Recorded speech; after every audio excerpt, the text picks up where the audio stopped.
1970, 60 potiers exerçaient le métier au village Omsdekt. Ce village situé dans une vallée entre les montagnes de l'Anti-Atlas est une petite oasis riche en patrimoine et en histoire.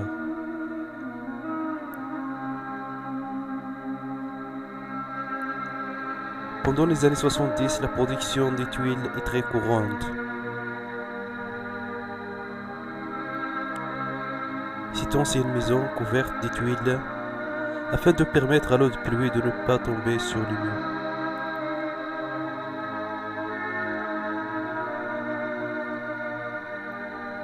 Tuiles fabriquées par les artisans de la région.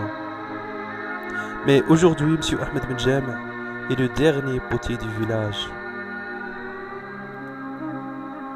Dans son atelier, il mélange la terre avec de l'eau, avec ses propres mains, les mains d'un artisan.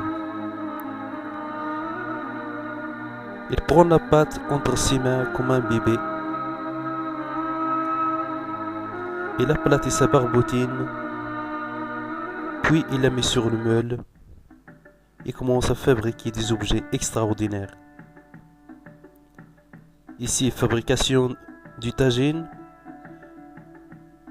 outil très courant de la cuisine berbère de l'Anti-Atlas.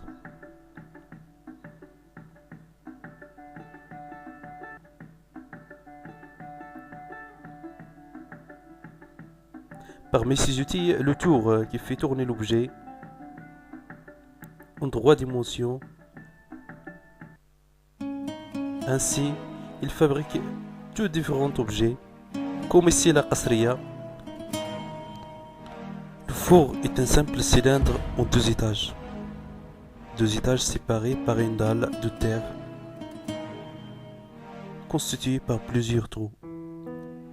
Les pots déjà asséchés au soleil sont mis dans le 2e étage du four et recouverts des anciens pots cassés.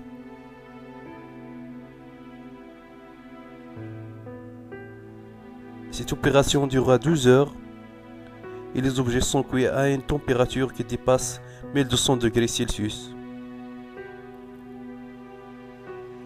Le calme de l'atelier rappelle l'originalité de cet artisanat local en voie de disparition.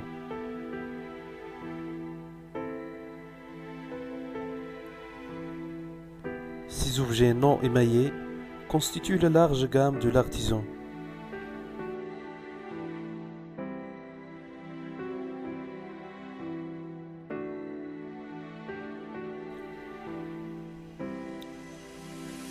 Ce patrimoine national doit être sauvegardé, sinon cette collection sera dans l'oubli du temps.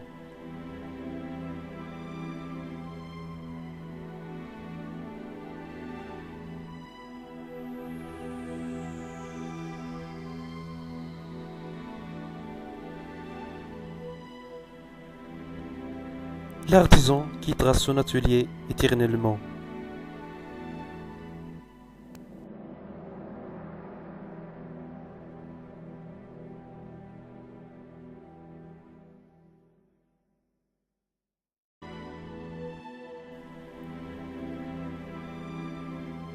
L'émigration vers les villes, c'est l'une des choses que pense M. Ahmed Benjem faire.